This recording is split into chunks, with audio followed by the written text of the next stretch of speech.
Hello students. So recently Uttarakhand has become the 6th fully literate state of India. तो इसी बात पर आइए आज हम लोग रिवाइज कर लेते हैं उल्लास इनिशिएटिव को. उल्लास stands for understanding and learning for all, and this is related to improving foundational literacy in people over and above 15 years of age. Foundational literacy की यहाँ पर बात हो रही है. उससे पहले एलिमेंट्री लेवल पर, स्कूल लेवल पर जो लिटरेसी के लिए एक स्कीम है उसे हम निपुण भारत के नाम से जानते हैं. एंड ये स्कीम, उल्लास स्कीम, ये है 15 इयर्स एंड उससे अबव, यानी कि अडल्ट लिटरेसी की यहाँ पर बात हो रही है. तो आइए स्कीम को देखते हैं, इसके की फीचर्स को देखते हैं एंड इसे अच्छे से समझते हैं. हमारे यूपीएससी एग्जाम के लिए ये एक इंपॉर्टेंट टॉपिक है, चाहे वो हमारा प्रीलिम्स एग्जाम हो और be it our GS paper 1 social issues section and our GS paper 2 governance and social justice section. Alright, let's start with this scheme. So सबसे पहले, what is the full form of Ullas? So the full form is understanding of lifelong learning for all in society. This is also known as the Nav Bharat Saksharta Karyakram or the New India Literacy Program. It is a centrally sponsored nationwide literacy initiative. Centrally sponsored है. I'm sure you guys can recall the difference between a centrally sponsored scheme and a central sector scheme. Centrally sponsored scheme मतलब center and states इसमें sharing करेंगे when it comes to funds. Then when was this launched? This was formally approved by the Government of India for a 5-year implementation span stretching from the year 2022 to 2027. यानी financial year 2027 तक ये scheme implement की जाएगी. And currently 2026 चल रहा है and this scheme has a target. What is the target of the scheme? It targets nearly 1 crore learners annually to 5 crore learners over 5 years. यानी 5 सालों में 5 करोड़ लोगों को साक्षरता से निपुण बनाना है, साक्षरता उनको देनी है, लिटरेसी प्रोवाइड करनी है. And specifically it is focusing on adult education, है ना? Adult education. What are the aims and objectives of this scheme? To educate non-literate adults aged 15 years and above who missed out on formal school education. यानी those people जो अपने school education के time पर उन्हें school education नहीं मिल पाई, उनके लिए खास करके उनको फाउंडेशनल लिटरेसी प्रोवाइड करने के लिए ये कार्यक्रम इंट्रोड्यूस किया गया है. अब फाउंडेशनल लिटरेसी होती क्या है? तो फाउंडेशनल लिटरेसी यानी लिटरेसी की अगर हम डेफिनेशन देखें तो बेसिक डेफिनेशन लिटरेसी की होती है the ability to read and write, है ना? अगर एक इंसान, कोई व्यक्ति अपनी नेटिव भाषा में अपना सिग्नेचर करना जानता है, उसे पढ़ना जानता है, तो उसे हम लिटरेट कहते हैं. लेकिन इसके अंदर, उल्लास स्कीम के अंदर, इसके अंदर लिटरेसी को थोड़ा एक्सपैंड कर दिया गया है. ये सिर्फ रीड एंड राइट करने की एबिलिटी तक सीमित नहीं है.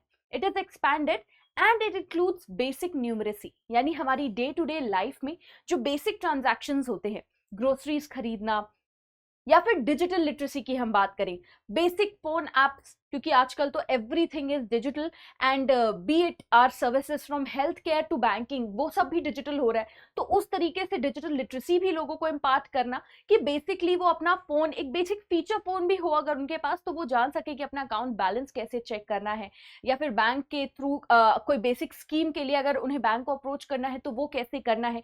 Then also financial literacy is also a part of this, यानी कि होलिस्टिकली एक व्यक्ति को समाज में साक्षरता के साथ जीने के लिए, प्राउडली जीने के लिए, एक अच्छी लाइफ जीने के लिए जो उन्हें बेसिक लिटरेसी की जरूरत है वो उन्हें इम्पार्ट करना. उन पर कहीं इस चीज से वो पीछे ना रह जाए कि वो बेसिक लिटरेसी में कहीं पीछे हैं.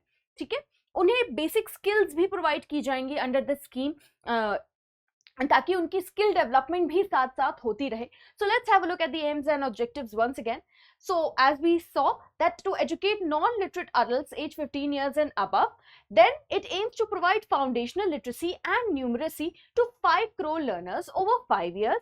Then to transform adult learning into a civic duty, a kartavya bodh driven by community volunteerism rather than a rigid top-down bureaucratic routine. यानी कि इसमें जो लिटरेसी प्रोवाइड की जाएगी वो कौन करेगा? वो टीचर्स नहीं करेंगे गवर्नमेंट स्कूल्स के, रादर एक वॉलेंटियर बेस्ड सिस्टम होगा, यानी कम्युनिटी के ही लोग वॉलेंटियर करेंगे एंड वो इस चीज में आगे आकर यहाँ पर देखिए एक शब्द यूज किया गया है civic duty, and the term is कर्तव्य बोध। कर्तव्य बोध यानी सोशल अकाउंटेबिलिटी, जो सोशल एक कम्युनिटी सर्विस की जो स्पिरिट होती है, which is also a fundamental duty, उसको भी इसमें इंक्लूड किया गया है कि उस स्पिरिट से ड्रिवन होकर लोग वॉलेंटियर करें एंड इस चीज में अपना कॉन्ट्रीब्यूशन दे, लोगों को लिटरेट बनाने में अपना कॉन्ट्रीब्यूशन दे एज वॉलेंटियर्स, लोगों को एजुकेट करें। ठीक है, then let's look at its key features.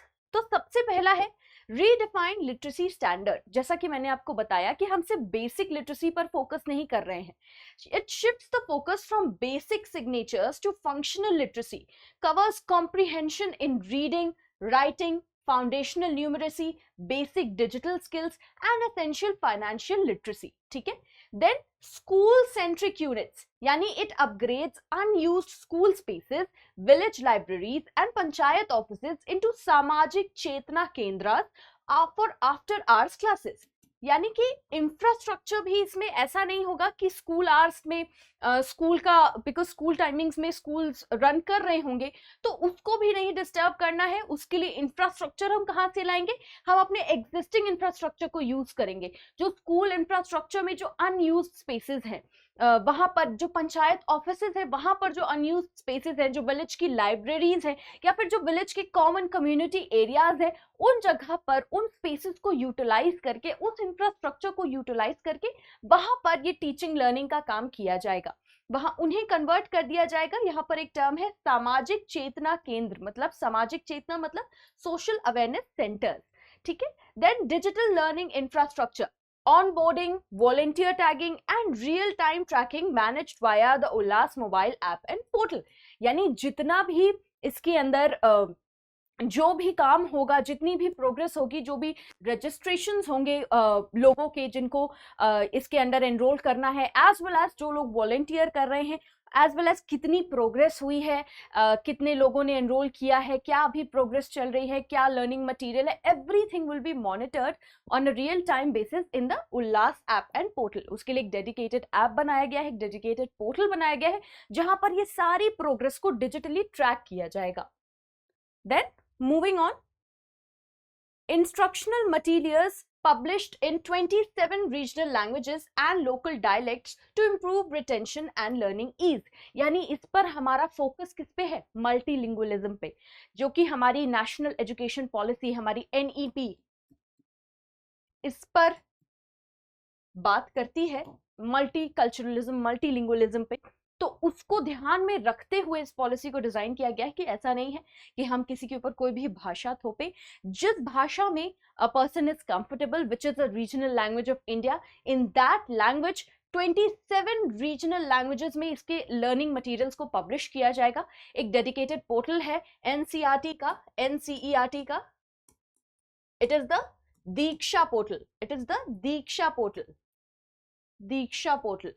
वहां पर सब तरह का लर्निंग मटेरियल उस पोर्टल पर अवेलेबल है, वहां से आप उसे अवेल कर सकते हैं, उसका यूटिलाइज कर सकते हैं, उसको टीचिंग करने के लिए यूटिलाइज कर सकते हैं। फॉर एग्जांपल उसमें वीडियो लेक्चर्स हैं, उसमें रिटन स्टडी मटेरियल है, उसमें वोकेशनल स्टडी मटेरियल है। तो यानी कि अगर आपने कम्युनिटी वॉलंटियर्स ने मिलकर कोई प्रोजेक्टर सोर्स किया या कोई स्मार्ट बोर्ड सोर्स किया, तो उस पर आप वो वीडियो चलाकर लोगों को एजुकेट कर सकते हैं। In that way you can utilise all the learning material provided in the Diksha portal of NCERT। Then the FLNAT assessment framework. अब जो भी हमने पढ़ा है, जो भी लिटरेसी हमने गेन की है, उसका असेसमेंट कैसे होगा, कैसे पता चलेगा कि now this state is fully literate, just by the number of enrolments, just by the number of registrations? No, there is an exam, it is called the foundational literacy and numeracy assessment test। ये साल में 2 बार conduct करवाया जाता है, and those people who have enrolled under this Ullas scheme, they can take this exam, and when they pass this exam, they are issued a certificate by the NIOS and the Department of School Education, and after that they are certified as literate under the Ullas scheme। ठीक है, now it is evaluated biannually, then passing candidates receive a certificate। all right, इसमें किस तरह के questions होते हैं, इसमें वही चीजें टेस्ट की जाती हैं जो आपको पढ़ाई गई हैं। फॉर एग्जांपल बेसिक न्यूमरेसी, जैसे एडिशन, सब्ट्रैक्शन, बेसिक मल्टीप्लिकेशन, आपकी basic reading, writing, comprehension skills. ठीक है, उसको इसमें टेस्ट किया जाता है। Then vocational and safety net links, it connects the certified adult learners directly to local Jan Shikshan Sansthans for practical trade skill training, bridging functional literacy with sustainable local employment. यानी कि यहाँ पर सिर्फ आपको कहने के लिए लिटरेट बनाने पर फोकस नहीं है, यहाँ पर फंक्शनैलिटी पे फोकस है कि आप उस लिटरेसी का इस्तेमाल कैसे अपनी जीवन में कर पा रहे हैं, अपनी रोजमर्रा की जिंदगी में कैसे आप उस नॉलेज को यूटिलाइज कर पा रहे हैं।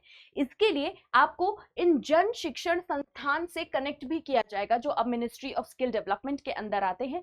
यहाँ पर आपको स्किल ट्रेनिंग प्रोवाइड की जाती है, vocational skill training, be tailoring का कोई कोर्स है, कोई बेसिक इंजीनियरिंग का कोर्स है, किसी प्रकार के हैंडीक्राफ्ट्स है, ये सारी चीजों में यानी स्किल्स आपको सिखाई जाती हैं जिससे आप अपने लिए एक दिनचर्या कमा सके, एक अर्निंग कर सके अपनी लाइफ में। एंड उसके साथ आपको कनेक्ट किया जाता है after completing this Ullas initiative के अंदर जो भी रिक्वायरमेंट्स होती हैं, आफ्टर कंप्लीटिंग देम सक्सेसफुली आपको इन शिक्षण संस्थान के साथ भी कनेक्ट किया जाता है ताकि आपको एक्चुअली रियल टाइम में, रियल लाइफ में वोकेशनल ट्रेनिंग भी दी जा सके, आपको रियल लाइफ में एम्प्लॉयमेंट भी मिल सके।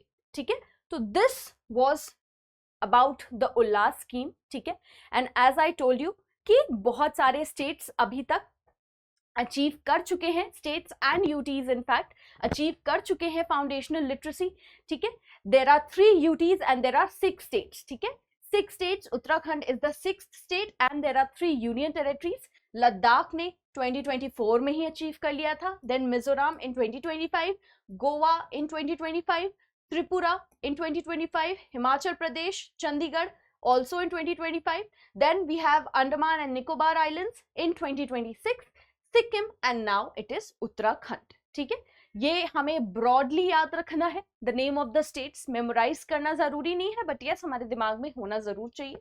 ठीक है, इन सारे स्टेट्स ने 95% प्लस लिटरेसी अचीव कर ली है।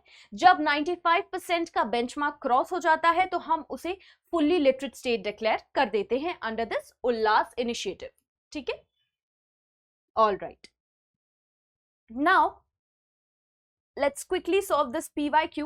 The answer to this you people will give in the comment section. All right, it's a relatively easier one, it's not very difficult.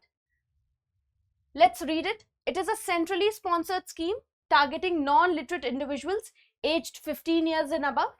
The implementation framework strictly relies on paid full-time adult educators appointed at the district level. The successful completion of the foundational literacy and numeracy assessment test leads to certification jointly issued by the NIOS and the Department of School Education. Which of these statements are correct? आपसे correct statement पूछा गया है, 1, 2, 3, none. ठीक है, it's an easier question. We have just revised all of these points. The catch here is you have to just read the statements carefully and please give the answer in the comment section. I hope Ullas scheme के बारे में, उल्लास initiative के बारे में आप लोगों को समझ में आया होगा। For more such explainer videos please like and subscribe to Tathastu ICS। Thank you.